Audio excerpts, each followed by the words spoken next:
Hello student, today we will start a new chapter of your history book, chapter 3, Ruling the Countryside.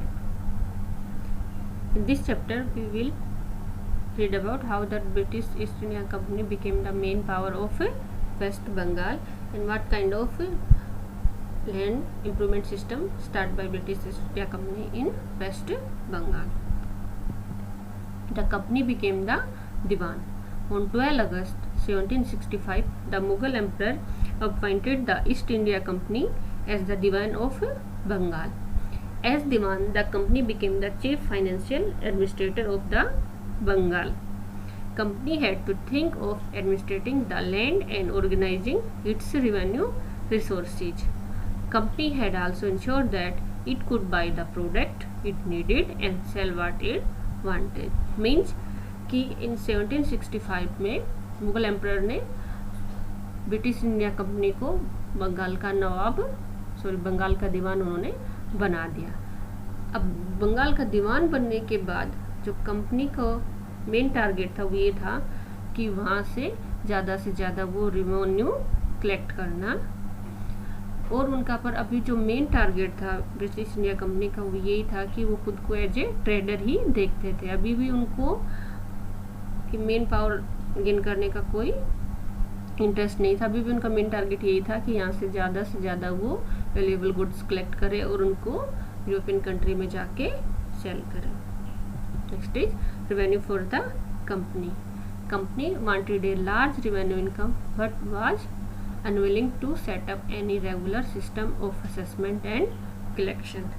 The effort was to increase the revenue as much as it could buy fine cotton and silk cloth as cheaply as possible.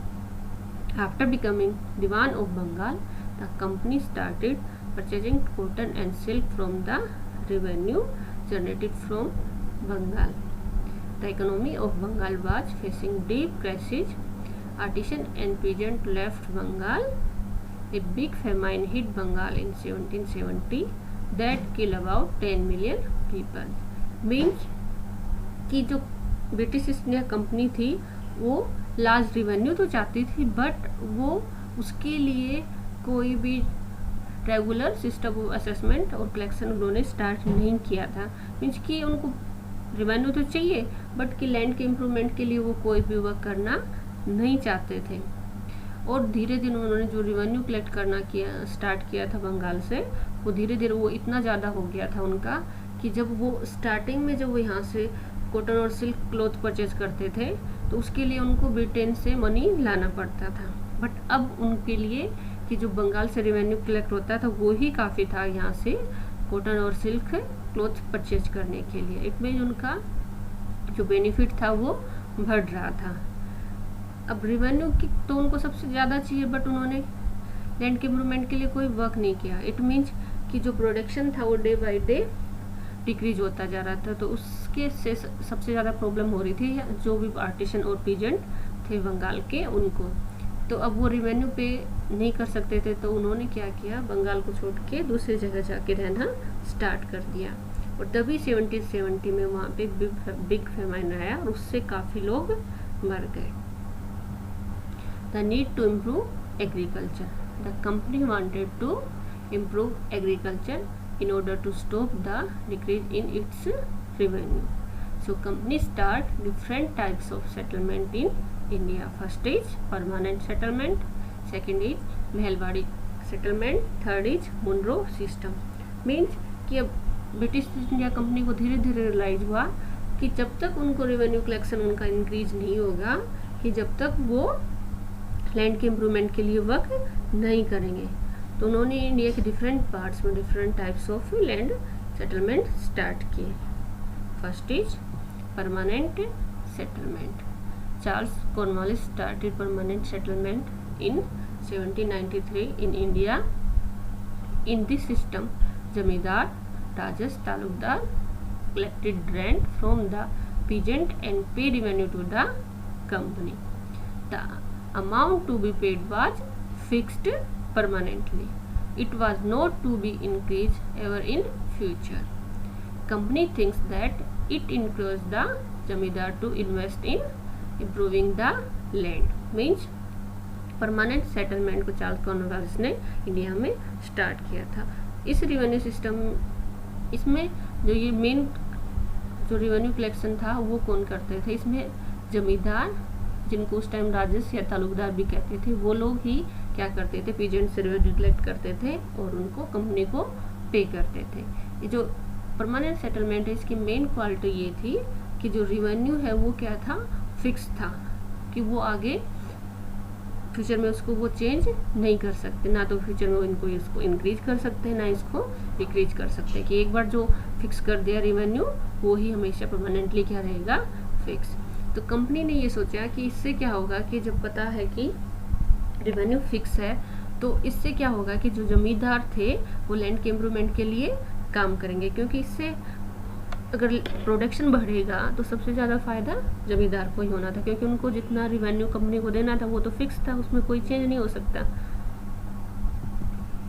The problem of permanent settlement, zamindar were not investing in the improvement of land, the revenue was so high that zamindar found it difficult to pay, zamindar who failed to pay the revenue lost his zamindari. Many has lost their land in the earlier year of the settlement.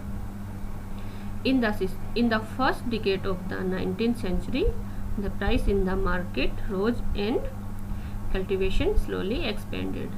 Now income of the zamindar increased, but income of the company not increased because revenue had been fixed permanently.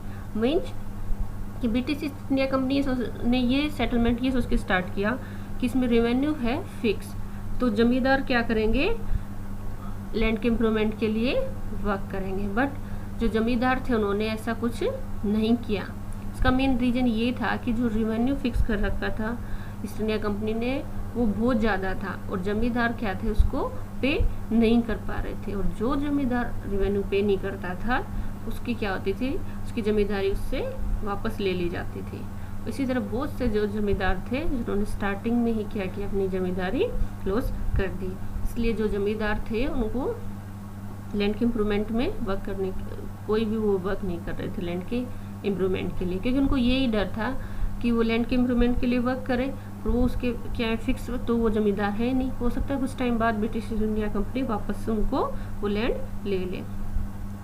But कुछ time बाद क्या हुआ कि जो crops थे उनका price क्या हुआ, इंक्रीज हुआ, और उससे क्या हुआ कि जो भी कल्टीवेशन हो रहा था धीरे धीरे उसमें गेन हुआ, वो बढ़ने लगा। तो इससे क्या हुआ कि जो जमींदार थे अब उनकी इंक्रीज तो क्या हुआ, बढ़ गई, बट इससे जो ईस्ट इंडिया कंपनी था उसको कोई बेनिफिट नहीं हुआ, क्योंकि उसने क्या करा था, रेवेन्यू क्या था, फिक्स कर रखा था। तो चाहे कितना ही प्रोडक्शन बढ़े उसको तो रेवेन्यू उतना ही मिलना था। तो जो ब्रिटिश इंडिया कंपनी थी उसको भी रियलाइज हुआ कि परमानेंट सेटलमेंट सही नहीं है। In the villages the cultivator found the system extremely oppressive, the rent he paid to the zamindar was so high and his right on the land was insecure, when he failed to pay the rent he was evicted from the land. Means कि permanent settlement से केवल जमींदार और company को ही problem नहीं थी, कि जो भी उस टाइम कल्टीवेटर या पीजेंट थे उनको भी इससे काफ़ी प्रॉब्लम हो रही थी, क्योंकि वो क्या थे कि जो लैंड थी वो उसके एक ट्रू ओनर नहीं थे। सेकंड कि जो भी वो रेंट उनको पे करना पड़ रहा था वो भी क्या था, काफ़ी हाई था, और अगर वो रेवेन्यू पे नहीं करते थे तो उनसे क्या होता था, उनकी लैंड छीन ली जाती, तो इसलिए वो लोग भी इससे परेशान थे। A new system is devised कि after permanent settlement, second settlement start in India. In 1822, Holt Mackenzie devised the new system, Mehalwadi system in India. It start in northern part of India. In this system, field were measured, revenue was reviled periodically, village headmen collected the revenue, village were called as महल। जैसे कि इसके नाम से ही सो रहा है Mahalwari system, कि उस time India में नॉर्थन पार्ट में जितने विलेज थे उनको महल के नाम से भी जाना जाता था, इसलिए इसका नाम महलवाड़ी सिस्टम रखा गया।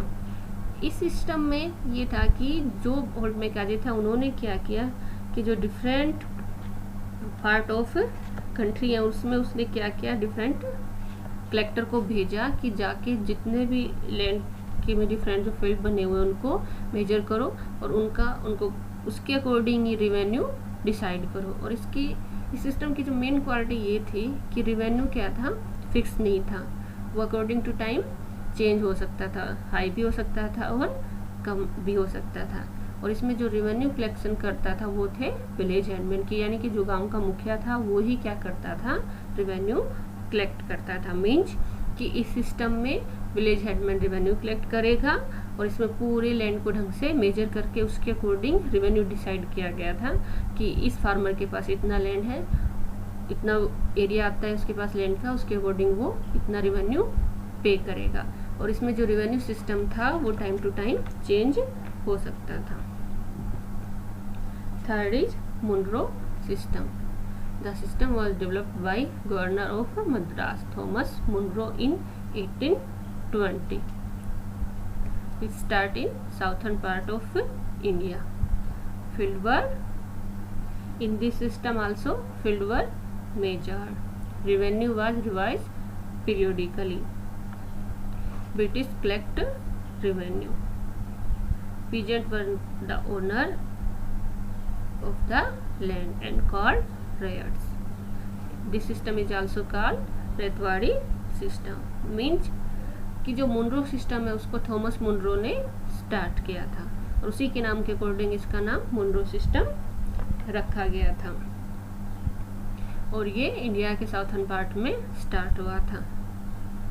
इस सिस्टम में भी ये किया गया था कि जो भी फील्ड थे उनको मेजर किया गया था कि उसके अकॉर्डिंग उन्होंने रिवेन्यू डिसाइड किया था। और इस सिस्टम में भी revenue time to time change हो सकता था, फिक्स नहीं था। बट इस सिस्टम की जो मेन क्वालिटी थी वो ये थी कि British East India company direct peasant से रिवेन्यू कलेक्ट करती थी और जो लैंड के ओनर थे वो पीजेंट खुद ही थे और उनको इंडिया के साउथ पार्ट में पीजेंट को रेट्स ही कहते हैं, इसलिए इस सिस्टम को रेट सिस्टम भी, रेतवाड़ी सिस्टम भी कहा जाता है। मीन्स कि जो लैंड ओनर होंगे वो कौन होंगे, पीजेंट, और वो डायरेक्ट रिवेन्यू किसको पे करते थे, ब्रिटिश को ही वो डायरेक्ट रिवेन्यू पे करते थे। All was not well. The amount of the tax was very high and rates were unable to pay it. Rates fled the countryside and village became deserted in many regions. A domestic official had imagined that the new system would transform the peasant into rich enterprising farmer, but this could not happen. Means कि जब British East India Company Bengal की दीवान बनी तो उस time उसका main target था ज़्यादा से ज़्यादा रिवेन्यू कलेक्ट करना, तो उसके लिए उसने डिफरेंट सेटलमेंट स्टार्ट किए। बट कोई भी सेटलमेंट ऐसा नहीं था कि जो लोगों के लिए सही हो। सभी सिस्टम में क्या था, रिवेन्यू हाई था और लोग उसको अनेबल थे कि उसको वो पे कर पाए। तो यानी कि सभी तो लोगों ने क्या किया, धीरे धीरे उन्होंने विलेज को छोड़ के दूसरी जगह जाके रहना स्टार्ट कर दिया। In our next video we will complete this chapter. Thank you.